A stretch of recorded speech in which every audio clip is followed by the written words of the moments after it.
Gerak terus. Alhamdulillah. Tidak keras kita pun 3 minggu kat KL. Aduh. Aduh, ya Allah. Kalau kata ada KL tu bolehlah saya pergi ke Wisma kan. Tapi dah Betul. gerak ni, tak apalah, kat rumah je lah. Tak apa, janji ada connection internet okey dan okey lah. Yes. Ini pun duduk kat luar rumah ni. Alhamdulillah. Kalau duduk dia dalam rumah tak boleh. Dalam rumah dia banyak askar. Ada yang kecil-kecil tu mengacau ni. Ada lah pebek-pebek dia tu. Sekarang dia pun nak bersiaran langsung. Aduh.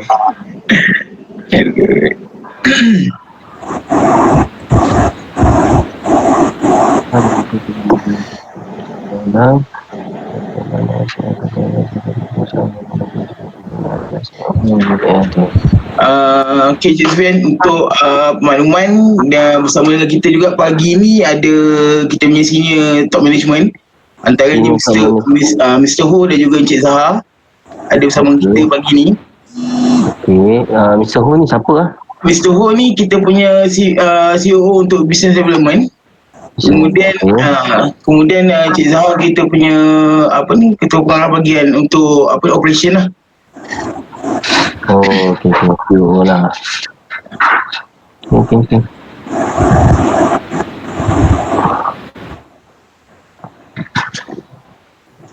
So kalau ikutkan taklimat ni simple je sebenarnya, tapi lebih kepada apa yang student nak tahulah sebenarnya, mungkin dari segi proses dan sebagainya, itu je kan. Betul. Basically. Sebab yang bersama dengan kita yang ada pagi ni kebanyakannya adalah calon-calon pelajar lah.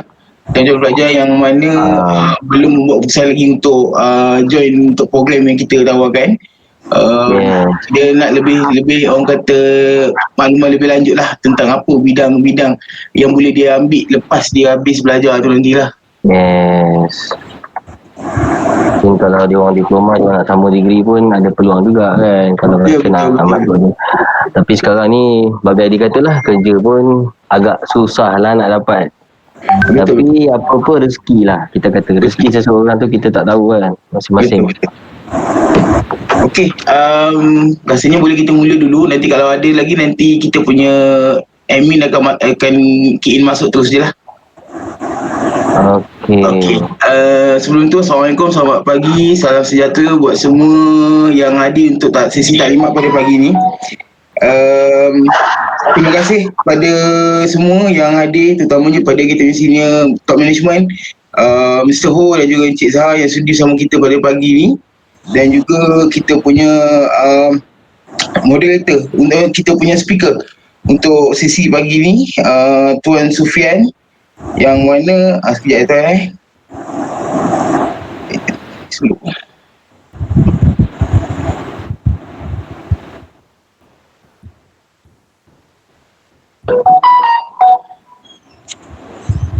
Okey, untuk pengetahuan, sesi taklimat pada pagi ini adalah taklimat kerjaya dan juga fungsi sebenar dalam Suruhanjaya Pencegahan Rasuah Malaysia yang akan disampaikan oleh Tuan Muhammad Sufian bin Syafiee, Ketua Unit Pendidikan Masyarakat Suruhanjaya Pencegahan Rasuah Malaysia, Cawangan Wilayah Persekutuan Kuala Lumpur.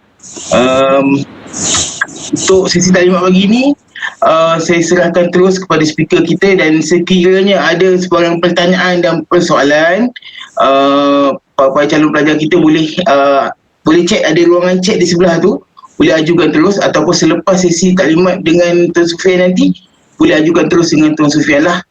So jangkaan masa untuk sesi pagi ni adalah lebih kurang sampai pukul 11 pagi. So tak ada masalah. So jadi tanpa buang masa, saya menjemput Tuan speaker kita, Tuan Sufian, boleh teruskan. Dipersilakan. Okey, bismillahirrahmanirrahim. Assalamualaikum warahmatullahi taala wabarakatuh. Selamat pagi dan salam sejahtera. Terima kasih kepada MC apa nama ni? Fahmi bin Osman ni? Faiz. Faiz. Faiz. Okay, Faiz Osman. So, firstly yang berusaha Mr. Ho dan juga Encik Zahar senior top management daripada Saito. So yang saya kasihi sekalian para pelajar yang berada bersama-sama kita dalam Google Meet pada pagi ini. Apakan daya, kita hanya boleh bersiaran secara online sahaja. Kalau boleh berjumpa tu lagi senanglah kan. Okey, tak apa. Taklimat saya hari ini simple saja. Saya akan bagi briefing tentang bagaimana untuk memohon kita kata jawatan di SPRM. So peluang kerjaya yang mungkin ada pada adik-adik, sebab saya tahu adik-adik ada belajar tentang diploma pengurusan undang dan ada juga yang corporate investigation and so on ke. So rasanya tak ada masalah, kita tengok satu persatu.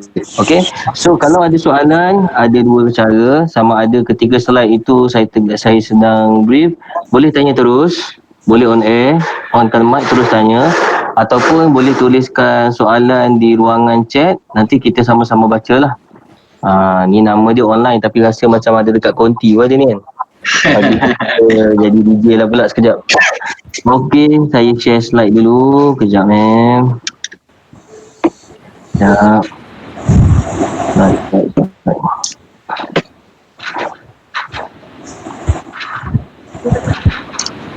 Okey, nampak slide saya? Nampak. Nampak? Okey. Tadi nampak yang besar sekali dengan ada yang kecil-kecil kat tepi ni ke atau macam mana? Yang ni nampak kecil-kecil kat tepi. Okey, saya besarkan lah. Yang kecil kita tak tengok lah. Okey, so taklimat saya simple, kerjaya di Suruhanjaya Pencegahan Rasuah Malaysia lah. Nama saya Muhammad Sufian bin Syafi'i. So kita bukan nak bercerita pasal bangunan tu abaikan pasal bangunan tu. Okey, next. Sebelum saya nak bercerita ni sedikit lah tentang diri saya ya. So nama macam yang saya sebutkan tadi, Muhammad Sufian bin Syafi'i. Jawatan saya sekarang penolong kanan penguasa SPRM. So ini sedikit tentang sejarah perkhidmatan saya lah. 2005 14 November saya lapor diri kursus asas BPR ketika itu BPR belum lagi SPRM. So saya training asas di Pulau Apah Hitam di Negeri Sembilan. Okay, kayaknya walaupun kerja BPR tapi training di pusat latihan polis, training polis, sama je. Tak ada kata kita ni pelatih BPR kurang sikit latihan dia, tak ada je, sama je, kena hentam ke kena hentak ke sama je. Okey. 2006 2 Mei selepas 6 bulan saya lapor di BPR Perak. Dan bertugas di unit siasatan. Hampir 10 tahun saya di unit siasatan BPR SPM Perak. 2015 3 Ogos saya tukar ke SPRM KL. Masih di unit siasatan. Okey, sehingga ke hujung tahun 1 Januari 2016 saya masih lagi di SPRM KL tapi kini bertugas di unit pendidikan masyarakat. Kalau dulu unit siasatan, buat siasatan, terlibat operasi, buat undercover dan sebagainya lah, kerja-kerja underground. So sekarang ni unit pendidikan masyarakat ni di antaranya buat program pencegahan, bagi taklimat, pameran dan sebagainya lah. Dua perkara yang amat berbeza. Kalau dulu kerja dia tangkap orang, kali ni tak ada. Kali ni pergi berjumpa orang, bagi ceramah dan sebagainya lah. So 2017 1 Januari saya dilantik ketua unit pendidikan masyarakat SPRM KL sehinggalah kini. Tapi tak tahulah sampai bila kan. Tunggu je lah. So far ini perjalanan saya lah sebut sikit dalam BPR dan SPRM. Kalau ikutkan dah hampir 15 tahun jugalah. Okey, ni. Ini antara yang paling handsome dalam SPRM lah ni. kalau yang perempuan tanya kan, ni antara yang paling handsome.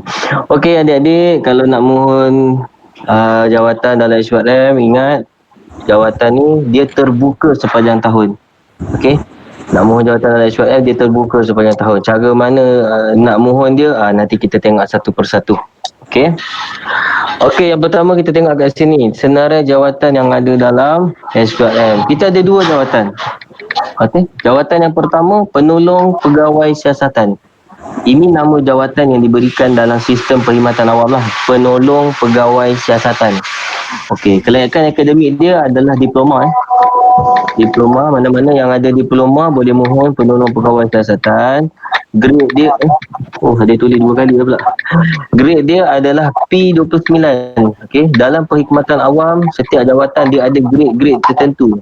Ada bermula dengan P. Kalau N tu lebih kepada pentadbiran. Kalau W itu kewangan. Kalau KB itu di bawah bomba. Dia ada grade-grade dia lah. So untuk penolong pegawai siasatan, grade dia P29 dan pangkat dia. Yang atas itu adalah jawatan. Jawatan dia penolong pegawai siasatan, tapi pangkat dia adalah penolong penguasa. Okey, so kalau penolong penguasa ni, adik-adik saya nak tanya ni, penolong penguasa kalau convert kepada bahasa Inggeris dia apa?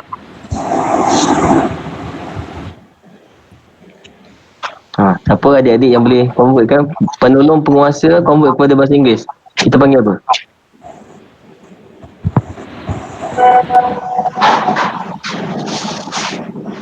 Senyap ni semua. Semua kena mute ni. Semua tangan mute. Mute sungguh. Yang keras saya.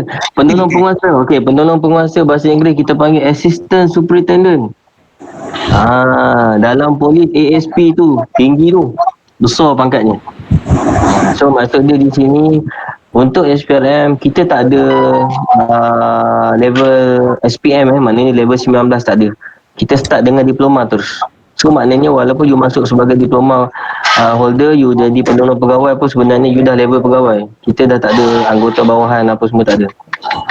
Okay, so penolong penguasa, assistant superintendent itu, nanti kalau you dapat kerja, you dapat kad kuasa, dekat kad kuasa tu tulis assistant superintendent. Memang besar jawatan you all sebenarnya. Okay, so itu jawatan yang pertama. Jawatan yang kedua adalah pegawai siasatan. Pegawai siasatan. Pegawai siasatan ni kelayakan akademik dia adalah ijazah untuk yang degree holder. Degree holder, so grade dia P41, P41 dan pangkat dia penguasa ataupun dalam bahasa Inggeris kita panggil superintendent. Superintendent ni kalau ikutkan dah level-level OCPD, Ketua Polis Daerah, kalau ikutkan lah pangkat dia tu. Okay. So clear dalam SPRM ada 2 jawatan ni yang dia buka untuk calon-calon baru masuk berkhidmat dalam SPRM. Okay, so next kita pergi kepada syarat lantikan. Syarat lantikan nak memohon kepada jawatan-jawatan yang saya nyatakan tadi lah. Yang pertama, of course lah, adik-adik kenalah warga negara Malaysia. Warga negara lain tak boleh lah. Okay. Yang kedua, berumur tidak kurang dari 18 tahun pada tarikh tutup iklan jawatan. Maksudnya di sini tarikh yang iklan tu kurang-kurang umur 18. So kalau diploma, you all habis SPM 17 start diploma dan habis diploma lebih kurang umur 21 kalau tak silap. So maksudnya you all 21 memang layak lah. Janji habiskan diploma lah dan cubalah dapatkan result yang terbaik. Okay. Dan yang ketiga kita tengok kat sini Dan okay. Inilah dia punya kelayakan lantikan kejawatan. Kita tengok yang pertama, penolong pegawai siasatan P29 dulu yang diploma. So apa yang dia nak daripada diploma ni? Yang pertama, diploma dalam bidang pengajian perniagaan, perikanan, undang-undang dan bidang yang berkaitan diiktiraf oleh kerajaan daripada IPT tempatan atau kelayakan yang diiktiraf setaraf dengannya. Yang penting sekali diploma tu kena ada MQA lah. Okay, MQA. Dan yang dia tulis dekat sini bermaksud mana-mana calon yang ada diploma business punya background, accounting punya background, law punya background. So kalau katalah calon itu diterima bekerja, so starting gaji dia 1824. Okay, 1824. Kita tengok yang kedua, diploma dalam bidang kejuruteraan, ukur bahan atau seni bina. Untuk yang ni maknanya siapa yang ada diploma tentang engineering, especially engineering lah. So starting gaji dia 1863. Nampak beza dia sedikit kan? So maknanya kalau yang business punya part accounting 1824, tapi kalau engineering 1863. Okay. So Untuk diploma yang dia nyatakan dalam syarat kelayakan lantikan adalah dua ni. Mesti adik-adik tertanya. Kita orang belajar diploma penguatkuasaan undang-undang tak ada pun nyatakan dekat sini. Saya cakap satu je, selagi mana kursus itu mempunyai MQA, boleh mohon, tak ada masalah. Kena ingat, kos yang adik-adik ambil sekarang ni adalah kos-kos yang baru. Dan kalau kita tengok kos-kos yang adik ambil ni berkaitan dengan natural business enforcement. So saya rasa tak ada masalah. Dia akan dipertimbangkan sebenarnya. Jangan risau. Jangan risau adik sebab ada yang masuk bekerja dalam perkhidmatan awam menggunakan diploma walaupun diploma dia tidak dinyatakan di sini secara khusus tetapi dia dapat juga kerja. Contoh, ada yang masuk kerja dengan diploma sains pertanian. Ada yang masuk dengan sains sosial. Ada yang masuk dengan diploma HR. Macam-macam. Ada yang masuk dengan diploma seni kulinari pun ada lah masuk kerja. Tak ada masalah, tak ada isu benda tu. Okey. Tapi ini yang antara yang akan dipertimbangkan lah. Yang lain bukanlah bermaksud tidak dipertimbangkan. Tetapi ada peluang, tak ada masalah, boleh mohon. Okey. Okay, next. Ini untuk diploma penolong pegawai siasatan P29. Kita tengok kepada pegawai siasatan P41. Okay, ini yang untuk yang ada degree. Yang pertama, ijazah sarjana muda kepujian diiktiraf oleh kerajaan daripada IPT. Ini maknanya mana-mana degree lah. Dia tak nyatakan secara khusus. So starting gaji dia basic adalah 2502. Okay. Yang kedua kita tengok kat sini ijazah sarjana muda undang-undang. Ini background law, degree law basic dia 2616.65. Ini law. Selain daripada degree law, kita juga memfokuskan kepada ijazah sarjana muda dalam bidang kejuruteraan unsur bahasa dibina. Ini untuk engineering. Okey, engineering 2732. Dia lebih sikit. Next, ijazah sarjana muda perakaunan. Perakaunan dia 2963. Kalau kita tengok balik mana-mana degree 2502, degree yang ada undang-undang 2612. Lepas tu degree yang ada engineering 27 dan perakaunan 2963. Tak apa, tak ada masalah adik-adik habis diploma dekat diploma penguatkuasaan undang-undang ke corporate investigation ke, kalau ada peluang untuk sambung degree, kalau rasa nak sambung, you nak sambung, tak ada masalah, masih boleh mohon untuk jawatan ni. Okey, cuma beza gaji ni bagi saya tak ada apa lah. Okey, selain daripada degree-degree yang dinyatakan tadi, ada juga kita mengambil dari aspek ahli penuh badan-badan ikhtisar perakaunan. Ni ada satu badan ikhtisar khas perakaunan. Kalau diorang ini merupakan ahli dalam badan ikhtisar tersebut, kalau diorang diterima bekerja dengan SPM, gaji mereka 2963. Lebih sedikit je daripada accounting tadi. Sama, 2963 sama. Okey. Next adalah ijazah sarjana muda perakaunan yang diiktiraf. Kenapa dia jadi double? Kalau ada yang buka dua device, cuba kita buka. Suara saya jadi double. Kalau ada di kalangan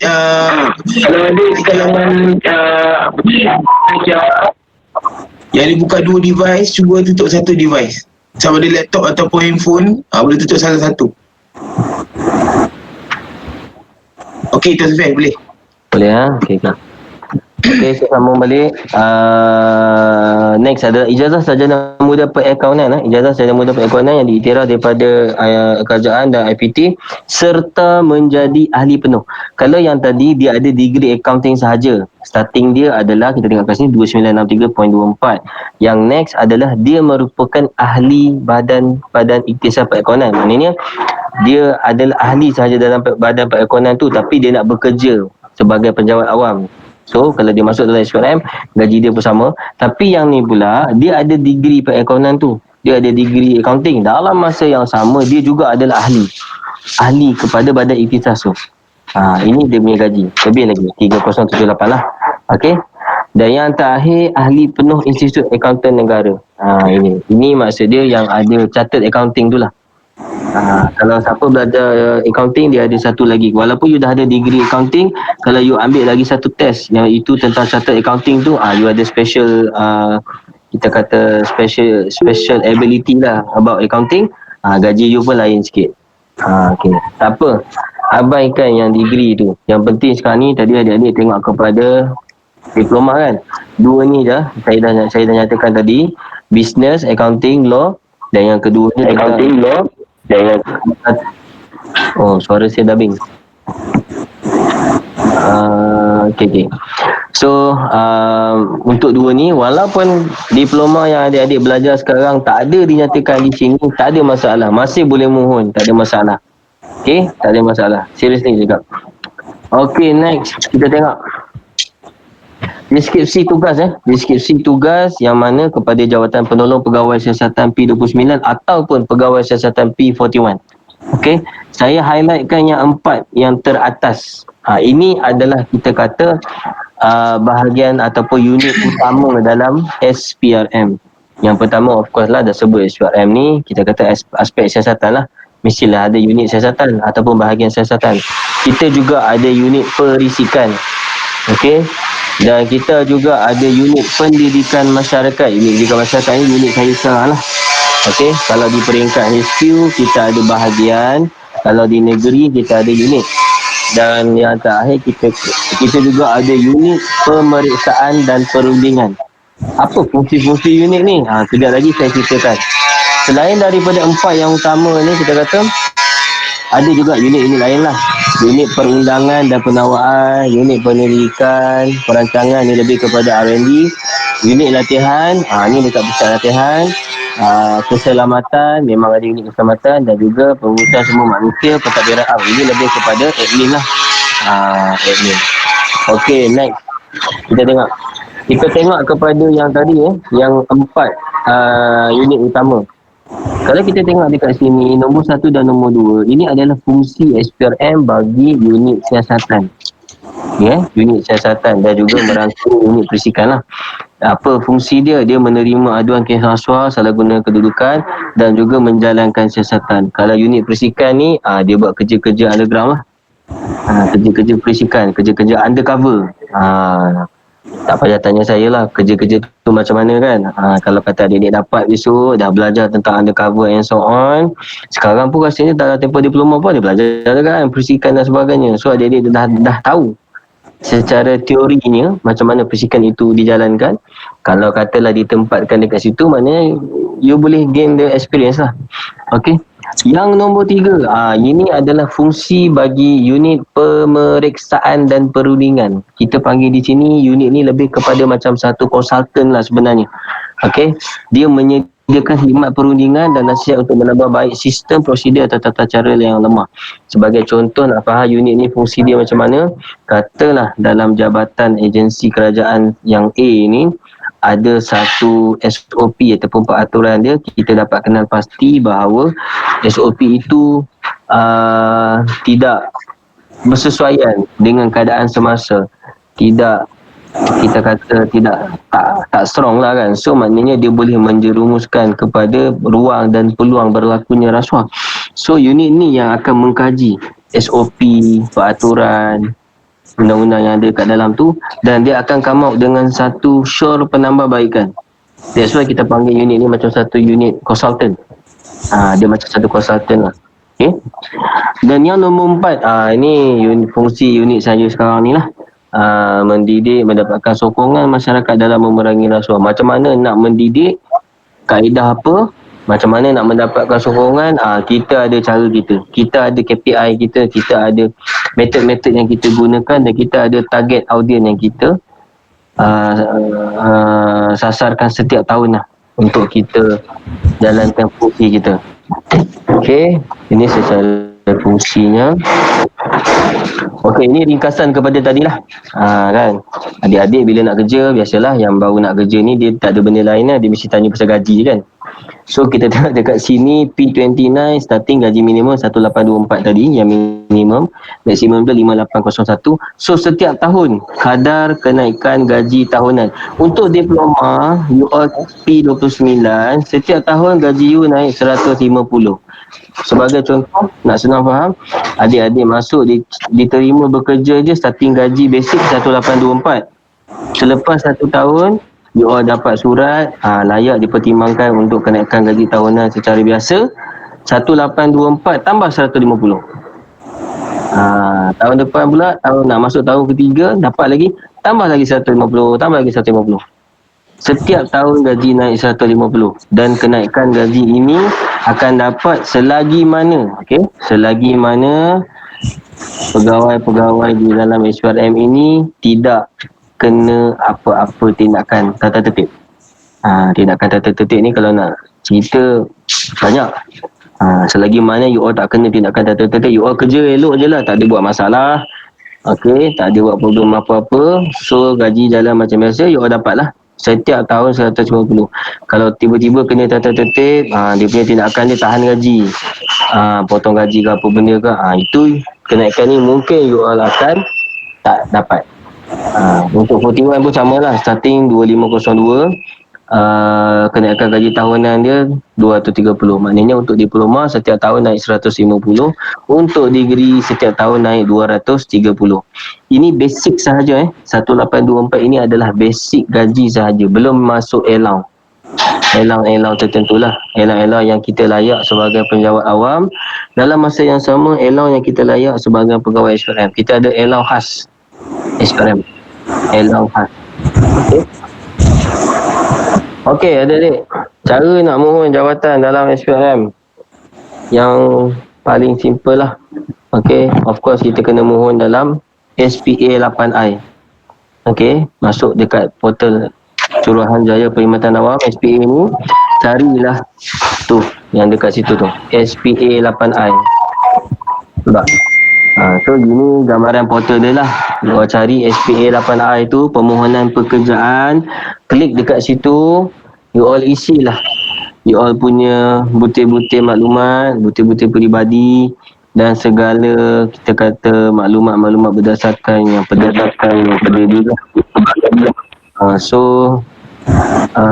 Isi semua dekat situ. Dan seingat saya, satu calon boleh isi, setelah kita isi butiran-butiran maklumat kita, dia akan bagi kita isi sebanyak 10 jawatan. 10 jawatan bermasuk kat sini. You all dah isi nama, IC semua, alamat, email lah apa semua. Lepas tu SPM dapat apa semua, diploma daripada universiti mana dan sebagainya. Dah selesai kat situ, maklumat dekat ruangan, maklumat jawatan yang dipohon, dia bagi peluang 10 jawatan.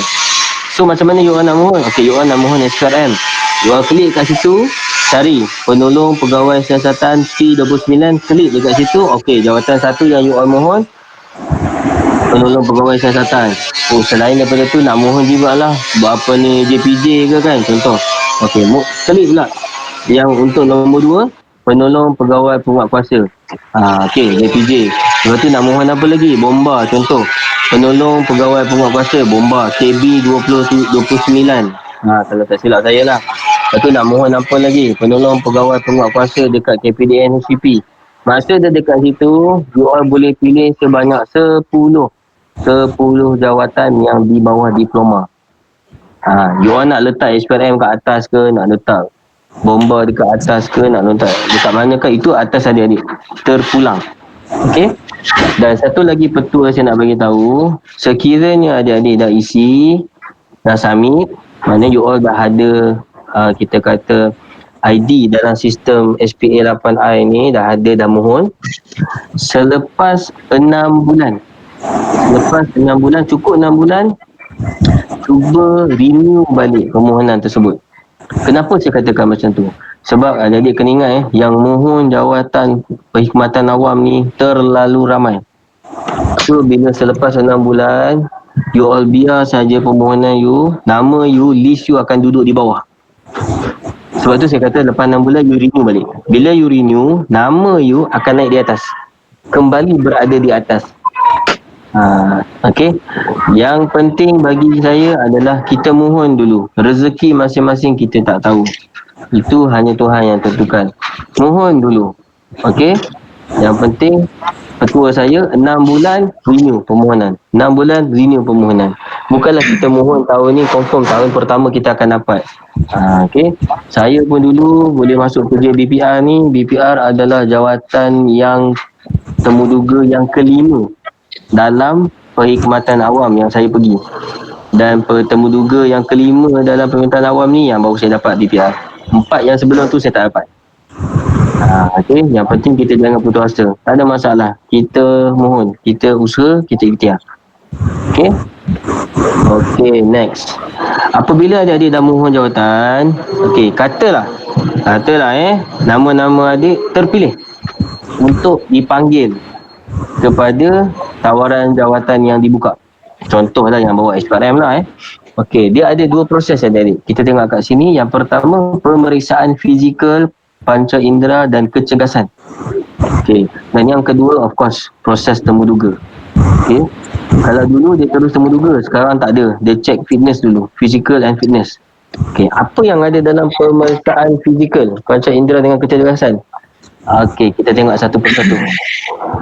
Okey, kita pergi kepada yang warna kuning dulu BMI. Okey, dia check BMI. Yang penting dekat sini, alamak saya tak edit lagi lah.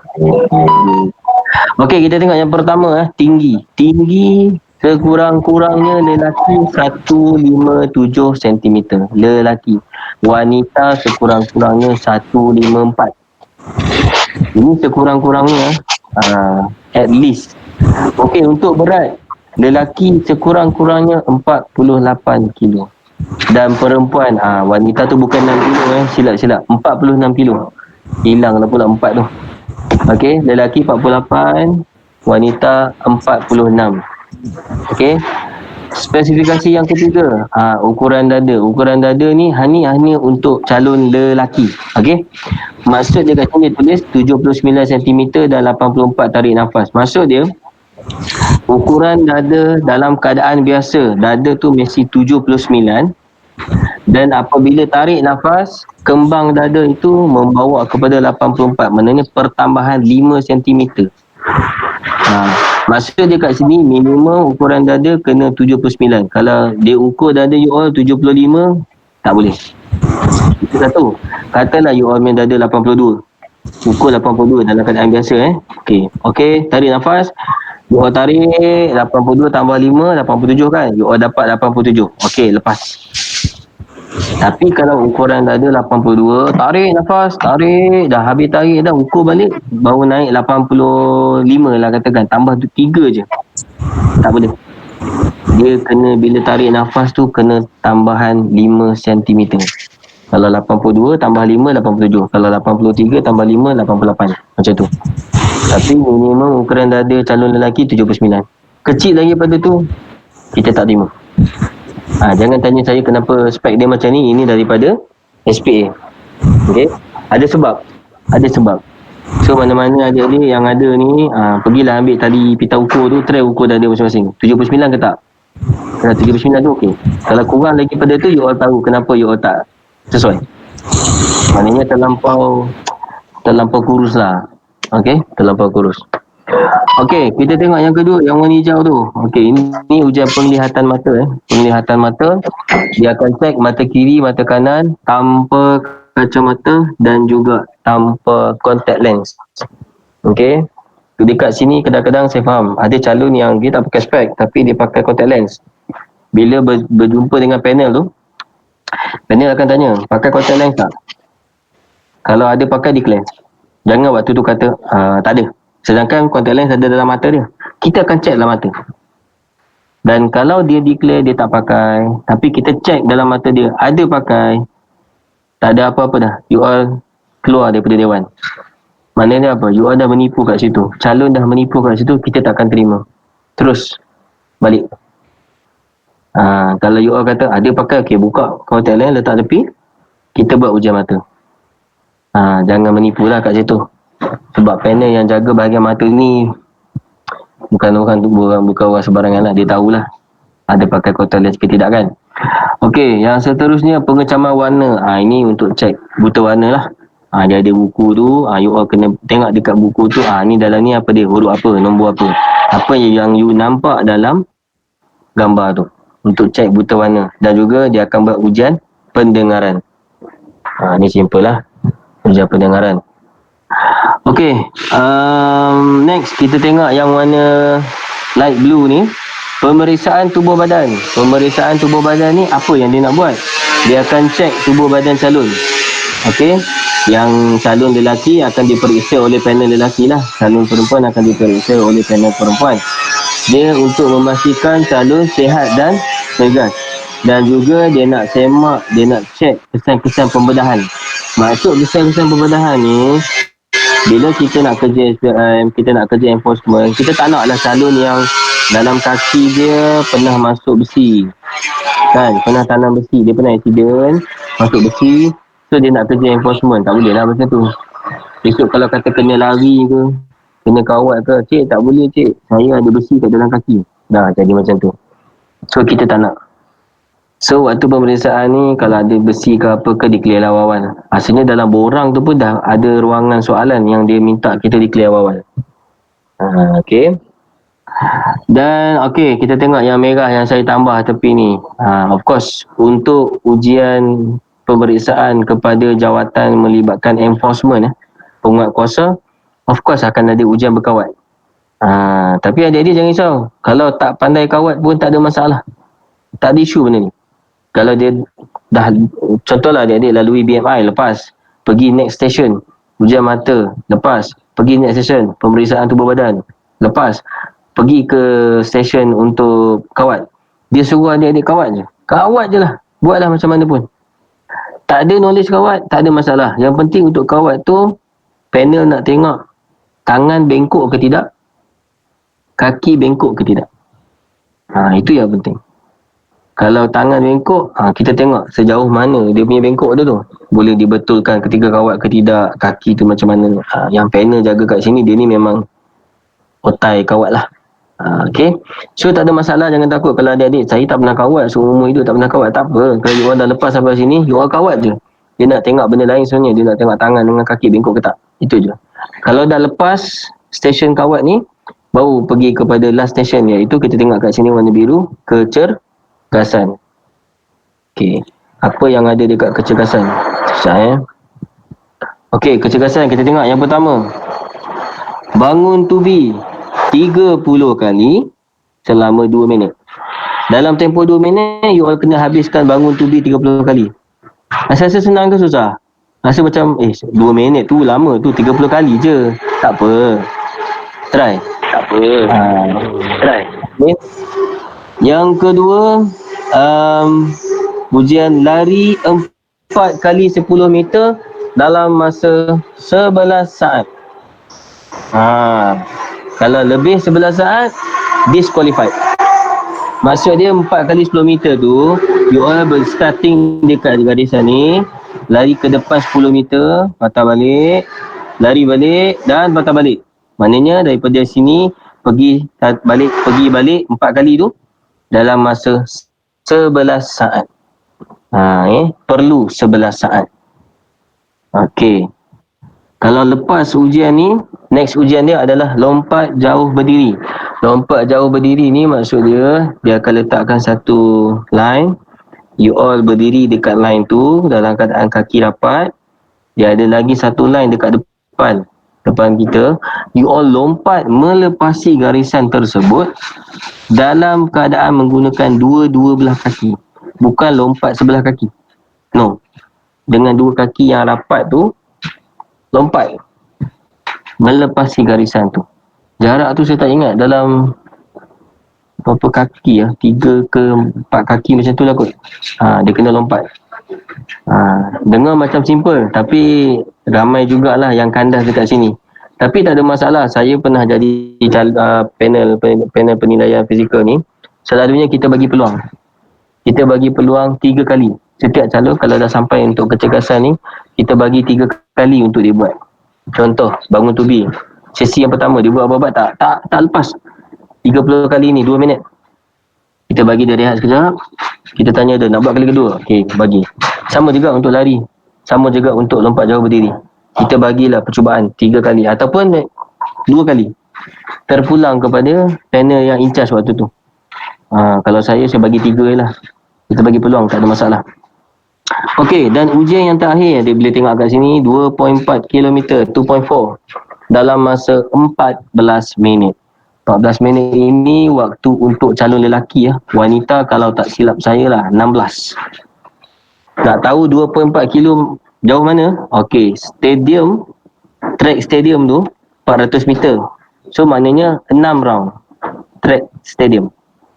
Kalau kat KL, siapa tahu stadium, okey lah, ni dekat komplek Pandan tu, komplek sukan Pandan tu, yang dekat tepi jalan berdepan dengan kuil ke apa semua tu kan ada track open tu, 6 round track tu 2.4 kilo, so kena habiskan 14 minit. Okey, calon wanita kalau tak silap saya 16 minit lah. Okey, ini adalah proses-proses untuk ujian fizikal. You all lepas semua ni, baru you all boleh pergi ke temuduga. Okey. So, saranan saya lah, kalau nama dah naik untuk pergi ujian fizikal, well prepared lah. Well prepared dari segi you all punya fitness. Okey. Pastikan datang dengan pakaian yang bersesuaian, kasut yang bersesuaian.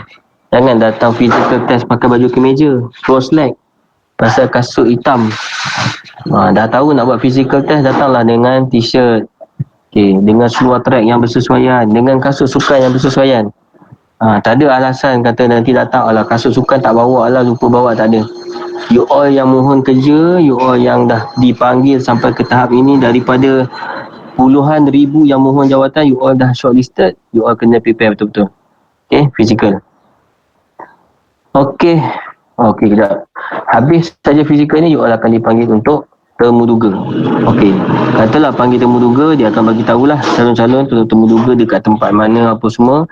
Untuk pergi temuduga, sama saja, saya cakap well prepared juga. Maksud dia yang pertama sekali dari segi penampilan you all lah. Calon lelaki, please take note pakaian. Okey, saya pernah nampak banyak kali calon lelaki yang pergi temuduga pakaian tak sesuai lah. Tak sesuai. Ada yang datang kemeja dengan panjang, tak ada masalah. Tapi kemeja tersebut warnanya dan juga warna seluar yang dia pakai tu tak sesuai. Seluar macam seluar slack, tapi seluar yang dia ni banyak poket dekat tepi tu. Itu budak-budak sekarang selalu pakai tu. Tak sesuai lah. Lepas tu ada yang datang pakai sport shoe pun ada. Dia kata sport shoe janji warna hitam. No. Bagi untuk calon lelaki untuk calon lelaki, basic je. Kemeja lengan panjang, kalau boleh warna putih. Okey. Kalau tak boleh warna putih, mana-mana warna yang light blue, light yellow. Okey. Seluar slack hitam atau blue black. Okey. Tali leher yang bersesuaian dengan baju. Okey. Dan kasut hitam, yang kasut orang pakai kerja tu. Okey.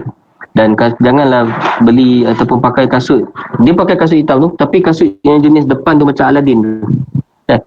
Janganlah. Pakai kasut potong biasa tu. Kasut yang biasa. Jangan yang jenis muncung ke depan macam Aladdin lah apa semua tu. Saya cerita ni sebab memang benda ni memang berlaku. Budak-budak sekarang kan trend. Jangan. You all nak minta jawatan dalam perkhidmatan awam, make sure penampilan you all. Lepas tu, prepare lah dari segi knowledge you all. You all minta kerja dekat bomba. So you all kena tahulah sikit knowledge tentang bomba. You all minta kerja kat SPRM. Tahulah sikit tentang SPRM ni. Bahagian dia berapa. Check dekat website. Ambil sikit-sikit knowledge. At least. Kan? Okay. Katalah dah pergi temuduga, you all dapat surat tawaran dan kena lapor diri untuk kursus asas. Dekat sini lah yang you all akan berkursus. Kursus asas kadet SPRM. Dekat mana? Akademi Pencegahan Rasuah Malaysia ataupun kami panggil sebagai MAKA. Dekat mana akademi ni? Dekat KL Jalan Duta. Dekat Jalan Duta. Dekat atas bukit tu. Okey, kalau siapa tahu stesen bas Duta tu, kita orang dekat atas bukit tu. Okey, berapa lama tempoh kursus? 9 bulan. 9 bulan yang mana 6 bulan adik-adik akan train dalam MAKA dan 3 bulan adik-adik akan buat on job training. On job training bermaksud 6 bulan you all dekat MAKA, 3 bulan tu you all akan ditempatkan di mana-mana pejabat SPRM. Kalau yang kena dekat SPRM negeri, SPRM negeri lah. Kalau yang kena kat SPRM HQ, SPRM HQ lah. Okey. So untuk kursus asas ini, SPRM kini dalam program kerjasama bersama dengan Nottingham Trent University, NTU, United Kingdom. Yang mana NTU menawarkan diploma dan juga degree.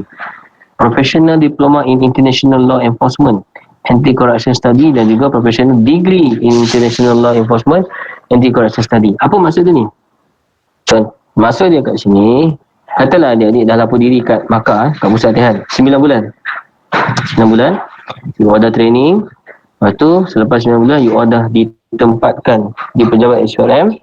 You all dapat kerja SPM ni dengan diploma yang you all ada kan, betul tak? Diploma penguasaan undang-undang ke, diploma accounting ke dan sebagainya. You all tamat kursus asas 9 bulan ni, you all akan dianugerahkan professional diploma. So you all habis kursus asas, you all akan ada second diploma, NTU bagi. Okay. Dalam masa you all berkursus asas, you all juga dapat sijil daripada professional diploma daripada NTU, Nottingham Trent University. Itu kelebihan dia lah. Okay. Okay, ni kita tengok gambar-gambar Kita tengok gambar-gambar. Yang pertama sebelah kiri atas, itu ketika penyerahan lah daripada NTU. Yang sebelah kiri bawah, yang tengah-tengah tu, itu taklimat daripada pegawai kanan SPRM kepada waris-waris ibu bapa yang menghantar anak-anak mereka yang melapor diri.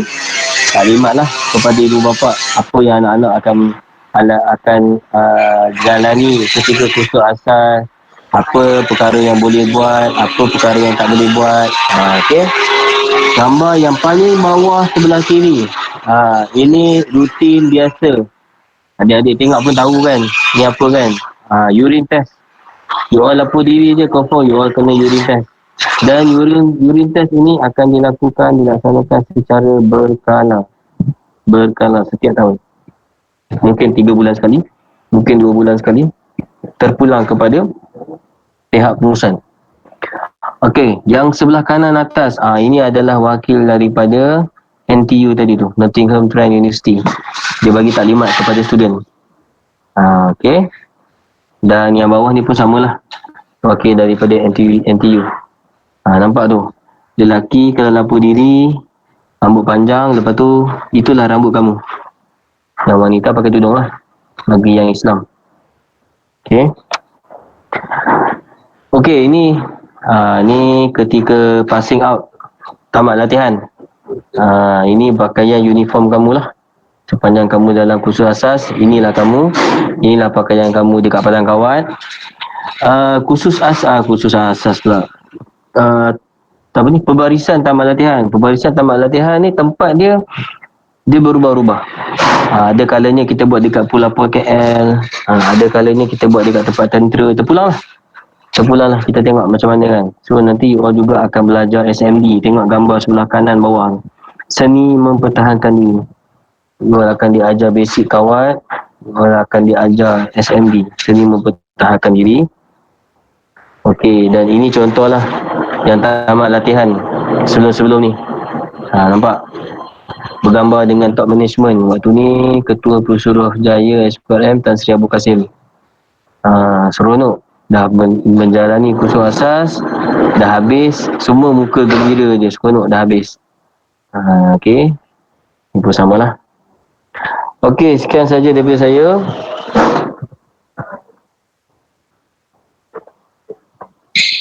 Okey. Terima kasih Tuan Sufian atas taklimat. Saya buka soalan lah. Okey, ada apa soalan daripada pelajar maupun daripada staf yang ada kat kita mesti taklimat pagi ni? Berapa orang ada ni? 25. Oh. Saya buka soalan kepada semua Siapa yang nak bertanya boleh bertanya.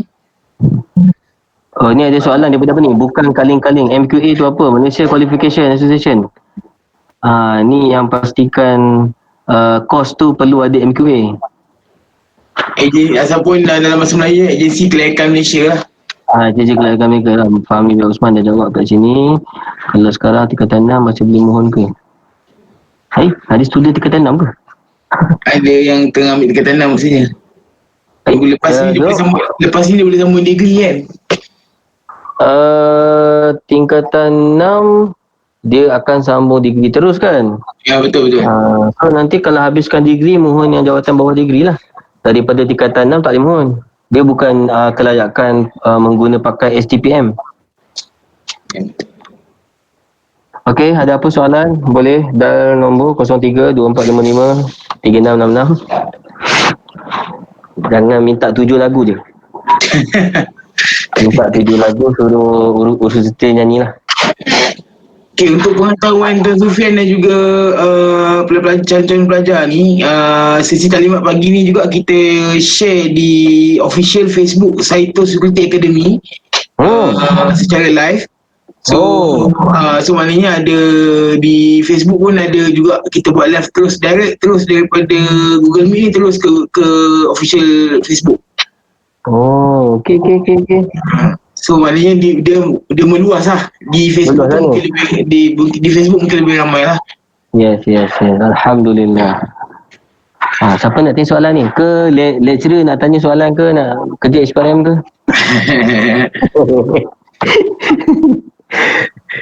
Okey, Tuan Sufian nak tanya kelayakan umur daripada sehingga umur berapa yang boleh maksimum yang boleh kita apply bawa SPRM? Sehingga umur berapa ya? Kalau dalam PDRM setahu saya sehingga umur 28 tahun. Yang ni dia tak nyatakan lah pula, sebab saya ambil directly daripada SPA punya tu. Sebab PDRM lain. PDRM dia ada suruhanjaya perkhidmatan dia sendiri. Betul. Macam kami apa semua bawa SPA, tapi so far tak ada lah pula dia punya had. Jadi dia ada diploma, dia ada degree, dia boleh apply lah. Yes.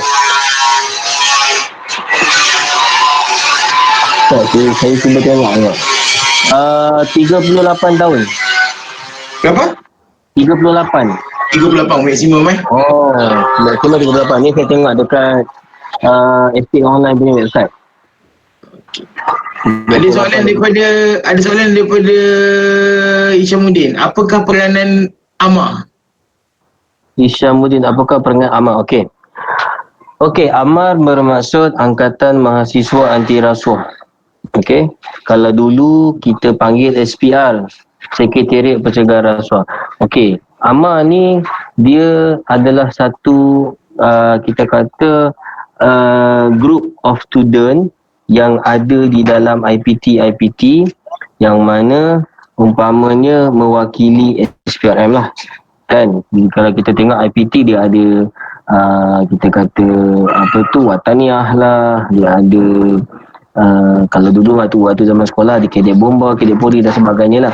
So kita bawa grup AMAR ini di dalam IPT. Okay, so bukan semua IPT ada AMAR lah so far. Masih kita pun dalam proses nak memperluaskan lagi. Okay, grup AMAR ni. Fungsi AMAR ni lebih kepada yang pertama menjadi wakil lah kepada SPRM di dalam IPT. Dan yang kedua kita kata kita di SPRM, especially di bawah unit saya lah, unit pendidikan masyarakat, kita memang ada program bersama dengan belia, especially mahasiswa di IPT. So bila nak buat program dengan IPT ni, that's why kita wujudkan AMAR. Kita dapat kebenaran daripada KPT untuk mewujudkan AMAR dalam IPT. So kita nak AMAR itu buat program di dalam IPT tersebut. Cara mana nak buat program? Asalnya grup yang AMAR ni lebih tahu cara kaedah mana yang bersesuaian dengan mahasiswa sekarang.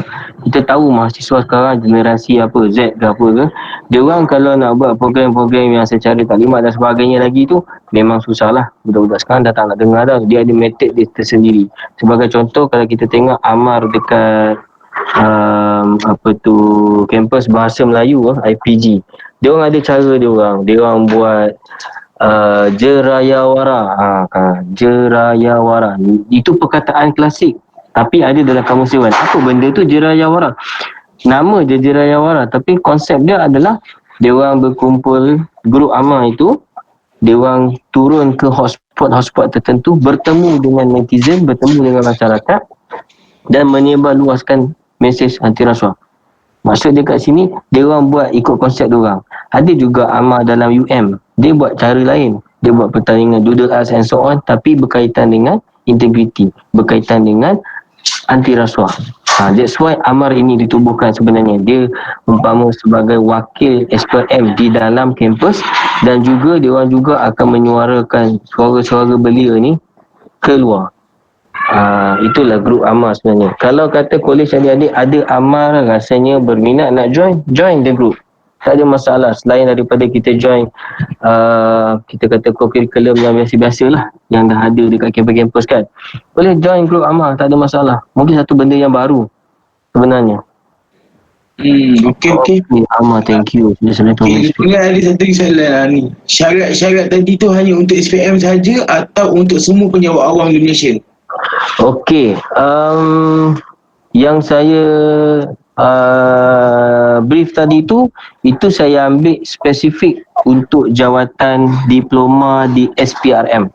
Okey, kalau kata you all nak mohon jawatan diploma tapi dalam jabatan yang lain, tak kisahlah yang macam saya sebut tadi, bomba ke, immigration ke, KPDN, HCP ke dan sebagainya, dia lebih kurang sama je syarat-syarat dia. Cuma mungkin jabatan tersebut tidak memfokuskan kepada diploma accounting, diploma engineering, mungkin. Tetapi kami SPRM, kita fokus kepada dua diploma tadi itulah yang saya sebutkan, accounting, law, dan juga yang keduanya dari segi engineering.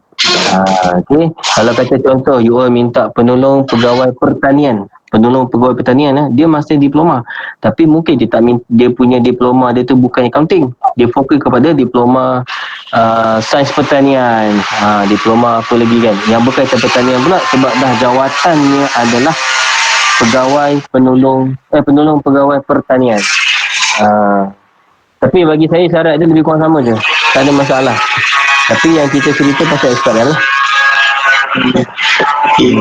Suka saya tambah kat sini bagi para pelajar, sebenarnya untuk SPA ni bukan dalam bidang penguasaan, bukan sahaja di bawah SPRM. Kita ada PDRM, Jabatan Bumi dan Pengalaman, kita ada agensi-agensi lain seperti contoh agensi yang kita ada kebangsaan, KPDN, LSDN, itu semua ada unit siasatan dan juga penguasaan masing-masing. Jadinya syarat-syarat yang diperlukan mengikut jabatan juga kementerian yang kita pohon tu lah. Okay. Ya, kalau saya nak share dengan adik-adik lah, adik-adik besok dah ada diploma penguasaan undang-undang, ada yang diploma corporate investigation. Tak apa, you all ada diploma course yang macam ni, you all minta dalam HPA 8I tu mohon jawatan yang berkaitan dengan diploma you all. Contoh, you all boleh minta SPRM, you all boleh minta bomba, you all boleh minta immigration, you all boleh minta KPDN HCP, you all boleh minta JPJ, you all boleh minta apa lagi yang berkaitan enforcement, you all listkan terus jawatan dalam tu. InsyaAllah yang akan panggil lah, kalau kata ada rezeki salah satu tu akan panggil untuk temu duga. Tak ada masalah. Saya pun dulu sebelum saya kerja BPR, temu duga JPJ saya pernah pergi, Jabatan Akauntan Negara saya pernah pergi, lagi dua apa lah. Saya sebelum saya dapat BPR dulu, saya dah 4 kali temu duga perkhidmatan awam. Kali kelima lah baru ada rezeki saya lah. So yang penting jangan putus asa. Itu je, jangan putus asa, sentiasa ikhtiar. Dan yang saya bagi hint tadi tu, dah isi tahun sekarang ni, selepas 6 bulan renew balik permohonan kita, make sure nama kita berada di atas je. Apa tu, Dah setahun dia minta tak dapat pun. Yelah, nama kita kat bawah. Nama kita berada di bawah. Orang duk isi yang baru kan, permohonan baru masuk, nama kita turun ke bawah. 6 bulan kita renew. Betul? Okey adik-adik, siapa lagi yang nak bertanyakan soalan? Okey, kalau tak ada soalan lagi, okey, saya jumpalah Cik Zahar sekiranya ada apa-apa yang nak disampaikan pada Tuan Sufian dan juga calon pelajar kita ni, Cik Zahar.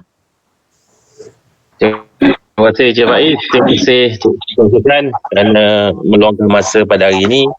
Saya rasa harap-harap adik-adik semua yang di luar tu, dia orang dapat manfaat dan fahamlah bagaimana mereka dapat melanjutkan ajaran dalam bidang diploma dan juga degree, perbezaan kemasukan dalam bidang-bidang agensi penguatkuasaan. Saya rasa Tuan Sufyan banyak pengalaman ni. Satu hari nanti kita akan invite lagi Tuan Sufyan untuk bercerita sikit tentang kerjaya dia. Ini macam mana kerjaya tu, ini macam mana pula pengalaman-pengalaman Tuan Sufyan lah. Kalau Tuan Sufyan dapat kata meluangkan masa dan juga bersama-sama dengan ahli amar kita di satu pun ada amar. Jadi satu kelebihan kami, dan juga macam saya kata tadi, dalam diploma law enforcement kami menerapkan juga kepentingan-kepentingan yang diperlukan untuk menjadi seorang agensi penguatkuasaan. Seperti macam saya kata, kita ada 2 credit hours belajar berkawat. Basic kawat. Jadi kami panggil biasanya kami panggil apa ni, sarjan, dia orang panggil sarjan mejen, sarjan kawat tu kan, sarjan yang bawa kayu. Dia belajarnya berkawat lah, tapi kerana PKPB ni tak dapatlah kita menjalankan aktiviti tersebut.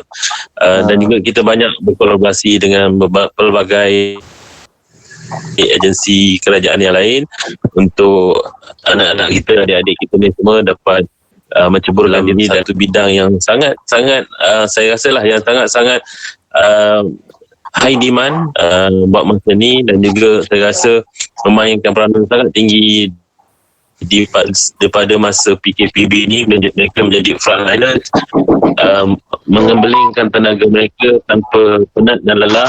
Jadi terima kasih lagi Tuan Sufyan kerana meluangkan masa tersebut hingga kita bertemu di masa yang lain. Terima kasih. Assalamualaikum. Waalaikumsalam. Okey, terima kasih Cik Zahar. Okey, untuk akhir kalinya saya ucapkan terima kasih kepada Tuan Sufyan atas kesudian meluangkan masa untuk sesi pagi ni, yang mana ialah kita terima kasih sebab meluangkan masa bersama dengan kami pada pagi ni lah.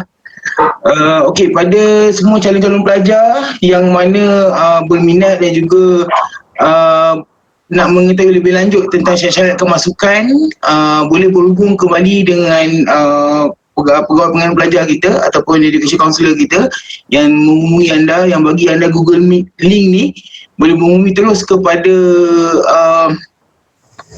kita pengambilan untuk maklumat lanjut dan juga pendaftaran lah. Suka saya tambah sedikit saja lagi untuk syarat kelayakan masuk untuk program diploma penguatkuasaan undang-undang. Kita hanya memerlukan 3 kredit dalam apa-apa mata pelajaran di SPM, kemudian wajib lulus bahasa Melayu dan juga sejarah. Okay, begitu juga dengan calon yang mempunyai STPM, kita cuma memerlukan dalam 4 subjek yang anda ada tu, kita memerlukan 2 subjek di dalam 4 subjek tu kita memerlukan 2.0 pointer. Okey, kemudian siapa-siapa calon pelajar yang mempunyai STAM atau Sijil Tinggi Agama Malaysia, syarat kelayakan tu, pangkat yang membolehkan anda mengambil program ni adalah pangkat jahit dan ke atas lah. Okey, so itu adalah antara syarat-syarat kelayakan masuk untuk program diploma dan juga program ijazah di Saito Sakti Akademi lah. Okey, sekali lagi terima kasih Tuan Sufyan atas sesi meluangkan masa pada pagi ni. Ya, terima kasih. Okey, so saya akhiri sesi